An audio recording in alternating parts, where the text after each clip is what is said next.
இந்த பிரபஞ்சம் ஒரு பெரிய வெடிப்புனால தான் உருவாச்சுங்கிற பிக் பேங் தியரிக்கு பிக் பேங் அப்படிங்கிற பெயர் கிடைத்ததினம் இன்று. பல கோடிக்கணக்கான நட்சத்திரங்களும் அந்த நட்சத்திரங்களை சுற்றி இருக்கக்கூடிய கோள்களும் நிறைந்தது இந்த பிரபஞ்சம். இப்படி கோள்களும் நட்சத்திரங்களும் மட்டும் இல்லாமல் இன்னும் எத்தனையோ அம்சங்கள் கொண்டது இந்த பிரபஞ்சம். அப்படிப்பட்ட அந்த பிரபஞ்சம் எப்படி உருவாச்சுங்கிற தேடல் மனிதர்களுக்கு ரொம்ப காலமாக இருக்கு. எப்படியெல்லாம் உருவாயிருக்கலாம் அப்படின்னு பல தியரிகள் முன்வைக்கப்பட்டிருக்கு. அந்த தியரிகளில் ரொம்ப முக்கியமான ஒரு தியரி பிக் பேங் தியரி. ஒரு பெரிய வெடிப்பால தான் இந்த பிரபஞ்சமே உருவாச்சு அப்படிங்கிறது தான் அந்த தியரி. ஆனால் அந்த தியரிக்கான பெயருங்கிறது ஏன் பிளாஸ்ட் தியரி இல்லை எக்ஸ்ப்ளோஷன் தியரின்னு இல்லாமல் பிக் பேங் தியரின்னு வந்துச்சு?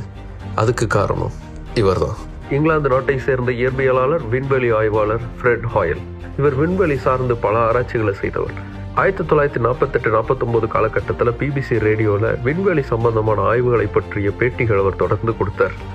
அப்படிப்பட்ட ஒரு பேட்டியில் சரியா 1949ஆம் ஆண்டு மார்ச் மாதம் 28ஆம் நாள் பிரபஞ்சம்ங்கிறது ஒரு பெரிய வெடிப்பால உருவாயிருக்குங்கிற தியரியை எக்ஸ்பிளைன் பண்ணும்போது அதை பிக் பேங் அப்படின்னு குறிப்பிட்டார்.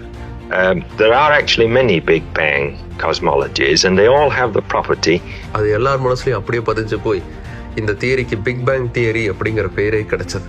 ஆனால் இதில் நகைமுறை என்னன்னா, பிக் பேங் தியரியை ஏற்றுக்காதவர் ஹாயல். அதை தன்னுடைய வாழ்நாள் முழுக்க